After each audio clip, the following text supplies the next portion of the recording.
What's up, everybody? Back again, another episode. Today we have a guest, a friend of mine from Switzerland, a guy called Joel.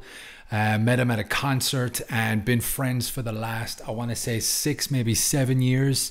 Yeah, talk to strangers, man. You're not living life unless you're talking to strangers, but in the right atmosphere. Heavy metal concerts, you end up talking to a lot of new people. You end up making a lot of friends. You end up being perfect strangers a lot of the time. Who knows? But I met this guy at a concert. I don't even know what concert it was, but been friends forever since. And here we are on a podcast together in 2021.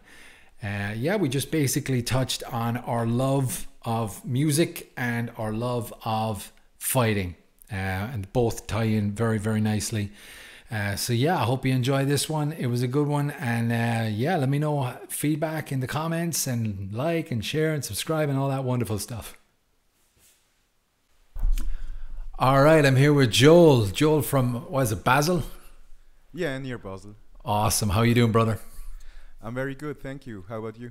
Not too bad, man. I am losing my goddamn mind due to the lack of concerts in my life, man. It's a tough one. How are you coping? Yeah, I feel ya. Well, I've been to one 1 week ago. Right. Small show from a friend's band, and it was so good. Having just beers and some distorted guitars, it was fun, man. Where was that? It was in Basel, just like a small bar, like 30-40 people, but it was so much fun, really. Yeah, I'm craving that, man. It's ruining my life. Yeah, and it's been a long time since we've been to the show together. Yeah, man. I was gonna talk about that. Well, first let me talk about how we met. We met by pure accident, and I don't know. Do you even know the story? I think I don't remember 100%. Okay. But you can start. Let's see if I do remember. So I think it was 2012 or 13. My brother flew to Switzerland to see Megadeth live in Freiburg. Yeah. Because I used to live down in Freiburg. And what happened was I was about to take a selfie before the show. And I took the selfie and I was about to post it on Facebook. And one of your friends who I'd never met before in my life was behind and photobombed us. So I think it was Sylvan. Sylvan, yeah. Yeah. So I looked at the picture and I just thought it was the funniest photobomb I've ever seen, because it's like this. So I said, email that to yourself, because it's like hilarious. And he did. And then like out of the blue, like a month later, he sends me an email saying, "Hey Dave, are you going to this show tonight? Because we're going." Yeah. So we all met up, and I think you were there. I forget what the show was, but I can't remember, but yeah. It was probably somewhere in Z7, I would imagine. I think so. Yeah, but that was so funny, because like that's how you meet these random people at these random concerts, you know? Yeah. But yeah, and then a friendship was born. I think it was the people that I met in your circle were the drummer and bass player to Fall Down. Yeah, right. And I remember, just as you mentioned, you were living in Freiburg. I remember you once came up here to watch a show from us. That was pretty cool, man. That's right. That was what was the name of that place? Sissach. Sissach, yeah, Sissach. right. I remember that place. Exactly. Yeah, I remember that show. I remember I walked into that show and I just felt so old. I believe that. Oh my God. Everyone was like teenager, early 20s. And I'm like, oh man, I don't have my drinking buddies with me. And the one person that I do know is playing, so I can't really talk to him. Yeah. But yeah, that was a pretty fun night, because trying to get back from Sissach to Freiburg was an absolute disaster. I had to get like a bus to Bern. No, I had to get a bus to Basel, a train to Bern, and then a bus from Bern back to Freiburg. Absolute disaster. Yeah. But you're really the hardcore fan of the century for this one, man. Man, had to be done. If there's good music involved, man, you know you can count me in, you know. Yeah, but, sure. But then the last time I saw you were you at Dragon Force in Z7? Dragon Force, not, no. No, I think the last time I saw you was Z7. It might have been Steel Panther. Steel Panther, yeah. Yeah, Probably. yeah. That Steel Panther and Gus G opening up. Yeah, exactly. Amazing. Man, I miss shows so much, man. Yeah, really. And also for me, just as a spectator, but also as a musician, I just it's been too long. Yeah, it really has. I try and on this podcast I try and avoid COVID conversations, but I can't avoid lack of concert conversations because it's Yeah. it's a tough one. It's a tough one. Yeah. But the unique thing about this guy, ladies and gentlemen who are listening, is that you share my passion for heavy metal and punching people in the face. Absolutely, 100%, man. What got you into fighting and like all that type of combat sport type stuff? It's been a long road, to be honest. I started doing karate when I was like 7 years old, I think. I did this for 7 years and then stopped because, like every other Swiss boy, I was playing football. And I think it was like 3 or 4 years ago where I picked it up again and going more into like MMA striking and MMA in general. But I was always a fan of fighting. I remember watching fights when I was like, I don't know, 12 years old maybe. And it never really left me. Yeah. It's like a drug, man. It just consumes you, you know. The very first time I never did a boxing class. I just went straight into sparring, and that's how I learned. Yeah. So that's not something that I would encourage like a young kid to do, but I guess it's like anything. If you're thrown into the deep end, you just learn faster. You learn way faster on that. Yeah. side. Yeah, absolutely. I can't really say like it's been a special situation because like with karate you're not in that full contact space and stuff, but you still get touched in the face 1 or 2 times, and it's good. I just think it's good. People always are like scared, but I think it's just a good thing. Even if you are getting punched in the face, it just gives you like a good feeling. Absolutely. When you get that taste of the iron and your own blood in your mouth. Yeah. That's when I just get jabbed in the mouth and my mouthpiece hit my gum and my gum starts bleeding and I can taste it on my tongue. I'm like, let's do it, motherfucker. Here we go. Yeah, you just go to that. Just today I saw this Gaethje saying this. You go to that like most primal place that man knows, and it's such a special feeling. I just love it. It is, man. It's very hard to explain to someone who doesn't do it or understand it because they just think we're out of our goddamn minds, and maybe they're right. I don't know. Maybe they are. I can really see this with my girlfriend. Always that I try to show her a fight, it's like 5 seconds and she's out of her mind. Why are you doing this? This is crazy. Yeah, I mean, I get the outsider perspective on fighting. It's a pretty unique feeling to say that I enjoy getting punched in the face. It doesn't make any sense when you think about it. But when you get hit and you go forward and you just realize, okay, I can take a punch and I'm still going forward. I'm still pushing. Yeah. I don't want to get too philosophical, but when you translate that outside the gym to your personal life, to work, to whatever it is you're doing, it's a wonderful feeling because then you truly feel unbeatable. Yeah, right. And I also think like it's other people do like bungee jumping and stuff, and yeah, you could say they're out of their minds too, but in the end of the day, like the fighting for me is like the rawest form of adrenaline there is. It's just I love it. I agree, man. It is ridiculously addictive. Like when I'm injured, it's like a mini depression that I can't go to the gym or that I can't train or spar or anything like that. Yeah, it's been like that for me the past week. I've got a new tattoo on my arm, and like you should always take a break for 1 week. And today I've hit the bag one or two times, and I already missed it. Oh man. And I'm already eager for sparring next week. I hear. What's the tattoo? I just did some fillers here around in the back. It's like smoke. It's a killer sleeve, man. Yeah, the sleeve is finally done after a few years. There you go. I'm very happy, very happy. Sweet, man. And talk to me a little bit about your training, because I saw a picture of you with Peter Yan and I got incredibly jealous because I didn't know that you trained. B, I didn't know that you went to Thailand. Yeah. And C, it was Peter Yan. Yeah. How did that happen? Well, it's been a long time that I've told to myself, or a long time, like 3 or 4 years, that I told myself, if I really want to take this stuff serious, I will just go to Thailand once and just experience how these dudes train. And me and a good pal of mine wanted to go for a few years, but like our schedules never met. And last year, finally, we did it.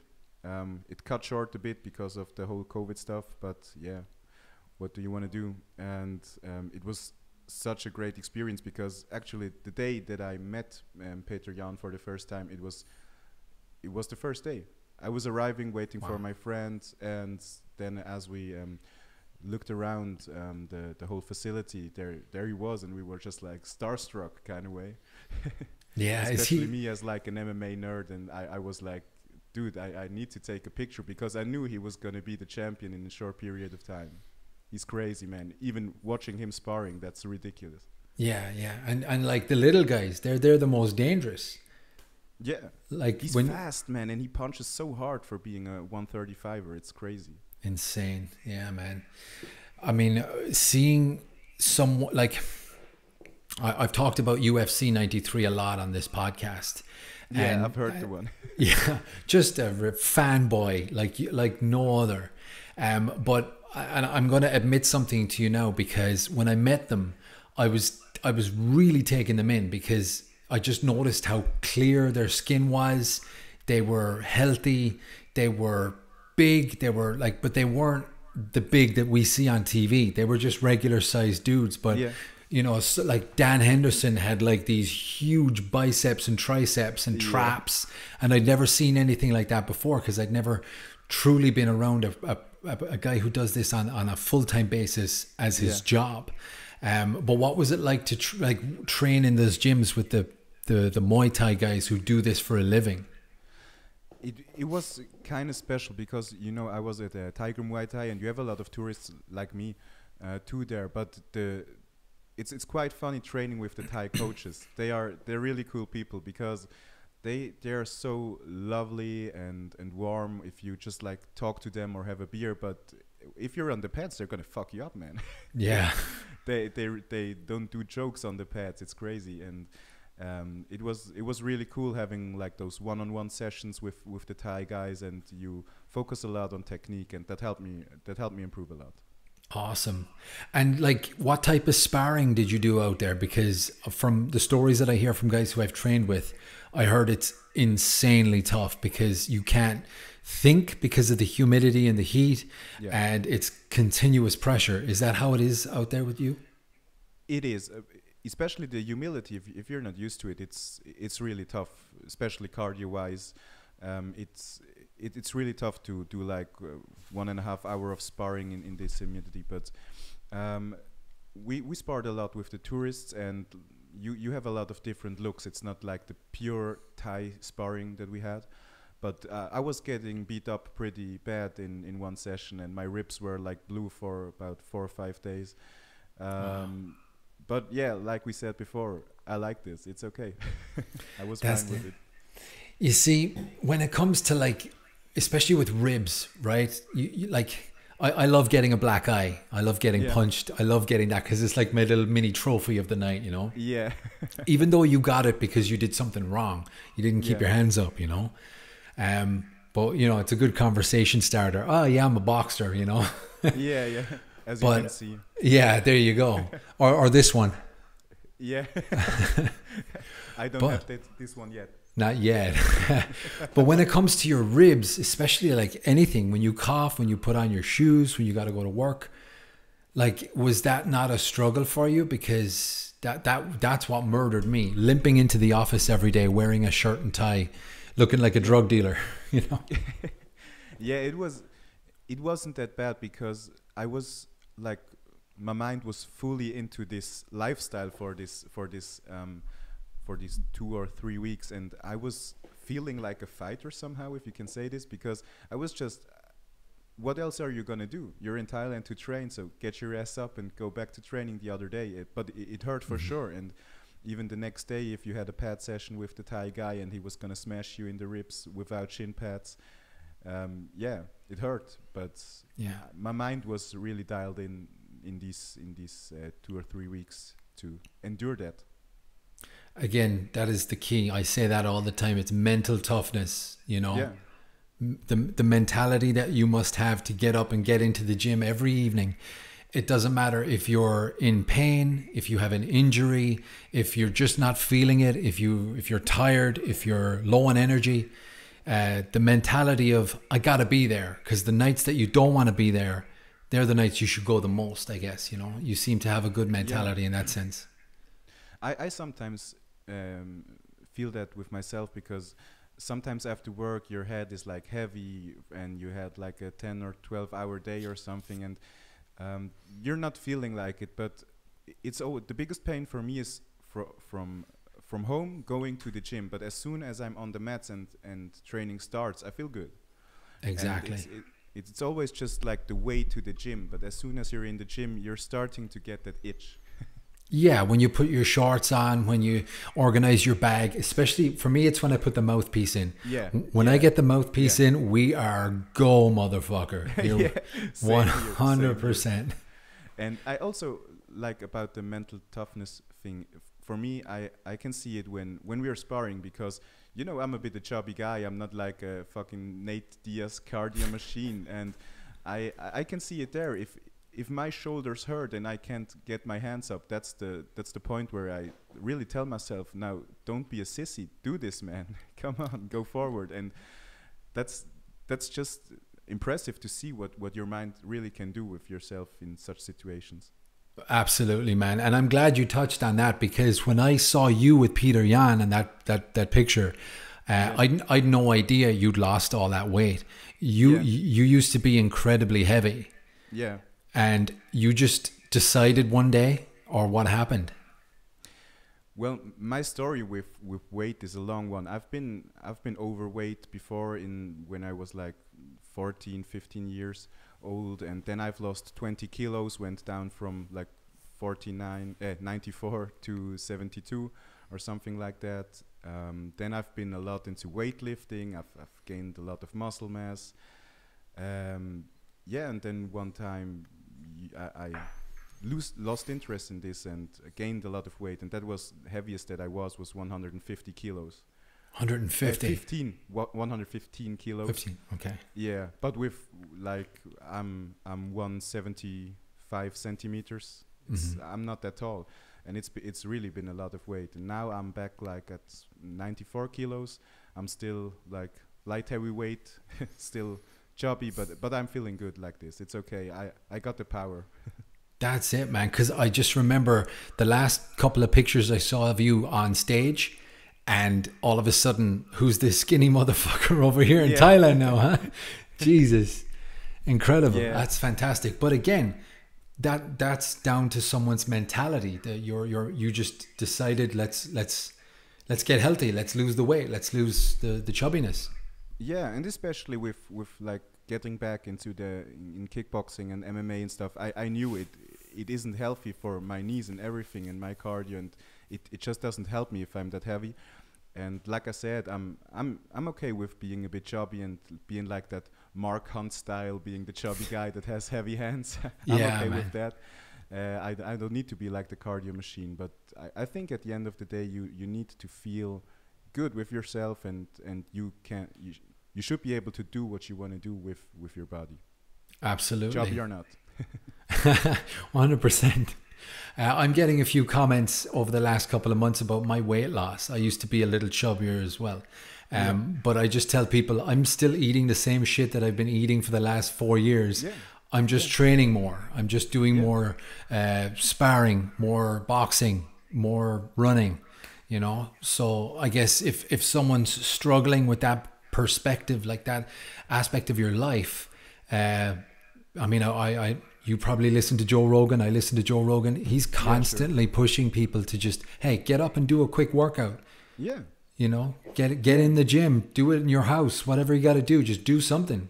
Yeah, and I saw that now that with this whole lockdown thing going on, our gym was closed, and yours probably too, I think. Yeah. And you just need to find other ways to get rid of your energy and stuff. And we did a little workout space with friends. We have a heavy bag there. We have some weights there, and you always find a way to do something, even if it's like a quick walk, like Rogan says sometimes. But you got to do it. 100%. My wife thinks I'm crazy. I shadow box around my apartment for 30 minutes a day. I absolutely do this too. Sometimes even while cooking, if it's something that takes a lot of time, I'm just in there in my kitchen doing. Yeah, man. That's it. That's it. That's the drug. It's got you. It's got you. Yeah. You're in the claw. Absolutely. But I mean, and nowadays as well, I mean, again, I try and avoid the whole COVID conversation.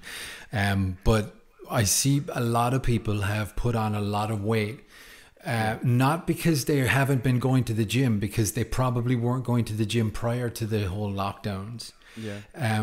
But it out of habit, they're doing less because there's less motivation out there, less to do. Not so many places are open. And Switzerland, man, I know the summer has not been the best summer, but go for a jog, go for a walk, do something, lose 5 kgs and have people compliment you, you know? Yeah, and even like you said, even at home, if you're like doing home office and stuff, you can still work out. You can do push-ups, you can do like burpees or stuff. There's always a possibility if you want. But I caught myself sometimes during winter that I really was like going back into couch potato mode. But that's the moment that you have to tell yourself, no, don't go back to that route, because it's not what you want. It's not worth it. Exactly. It doesn't matter how good the TV show is, or the podcast, if you listen to CMA podcast, you know? Yeah. But yeah, I mean, it's a tough one, because what can you tell people? You know, there's nothing really, like when everything is shut down, or not even that, if things are open but limited capacity, that's another problem that we're facing. It's like the doodle that used to go around, hey, who wants to train tonight? I can't advertise my gym because I've got 30 members and only 12 can train every night. Yeah. So I have 18 on dissatisfied customers. Yeah, I'm really happy with the training situation here now, because we are like in pretty normal mode. Yeah. And I missed it. Yeah. Oh man, the missing, like for me, concerts and fighting. Yeah. Are two passions. Yeah. I'm losing my goddamn mind, and it's one of the main reasons I set up a podcast, was to just talk about fighting the way I used to talk about it in the gym. You know? Yeah, but that's missing if you can't go to the gym, or you don't see as much people from the gym or with the fighting interest. It's I saw that with myself in the office, because I'm more in the office and I'm talking more to office people, and every time that like I'm on MMA fighting and seeing something, I'm like, oh god damn, this happened, and I look around and nobody gives a shit about fighting. Yeah, I try and avoid all of the other like Kardashian conversations, and absolutely, you know, people giving their medical advice these days about masks and vaccines. I'm like, how about Nate Diaz? Does anyone know who Nate Diaz is? But have you seen the spinning wheel kick? That's the question. Does anyone know what a calf kick is? Because Connor and Dustin is coming up, and you know, nobody. Yeah. But we're in a pretty unique position at the gym here in Lucerne. So we're doing boxing outside, and we've been doing boxing outside since April. Okay. Good weather and bad weather. We got out of our lease in the previous gym that we were in. Yeah. And what actually happened is there was, I can't go into too much detail. I'll tell you off air. Sure. But we got out of the lease. We're no longer in that building. Therefore, we don't have rent to pay. So we've got no overheads, and we own all the equipment. So the equipment is in storage. Yeah. So I'm doing classes outside and for free, and I'm negotiating with 2 buildings right now to get our stuff in and to sign a lease. I'm not going to sign anything without COVID protection. So if we get another lockdown, we need something in place where they don't say, hey, rent is due, you know? Yeah, sure. Because that's what's crippling businesses. That's what's crippling gyms. And we're in such a strong position. I'm just trying to keep all my members happy, you know? Yeah, that's cool. But if you get the new place, I will come to a session with you one day. I cannot wait to to punch you in the face. Yeah, I can't wait too to punch you in the face, but very friendly, but also pissed. 100%, man. We're going to put on some good music. We're going to chug some whiskey and no. I think that sounds good. That's a like plan. A plan to me. Awesome, man. Excuse me. I said whiskey and my mouth just went, Yeah. Natural reaction. There you go. But so have you got anything you want to promote right now? Are you promoting anything? What are you up to? Well, I will say I would give for sure a shout out to my gym, the First Choice Gym in Liestal. And from the music side, I would shout out my band, Katapult, thrash metal. If you want to bang your head, listen to it. Shut the fuck up and press play. Shut the fuck up and press play. That is a beautiful tagline, my man. Awesome. So I'll get a link. You'll send me a link later for your gym and send me your favorite video from Katapult. I will for sure. Awesome, man. Thank you very much for coming on, man. It is a pleasure to talk to you again. And, looking forward to see you again, my friend. 100%, man. Looking forward. Next concert, let it be soon. Yeah, I hope so. Awesome, man. Thank you very much again. Thank you. Take care, brother. Bye, man. Rockin'.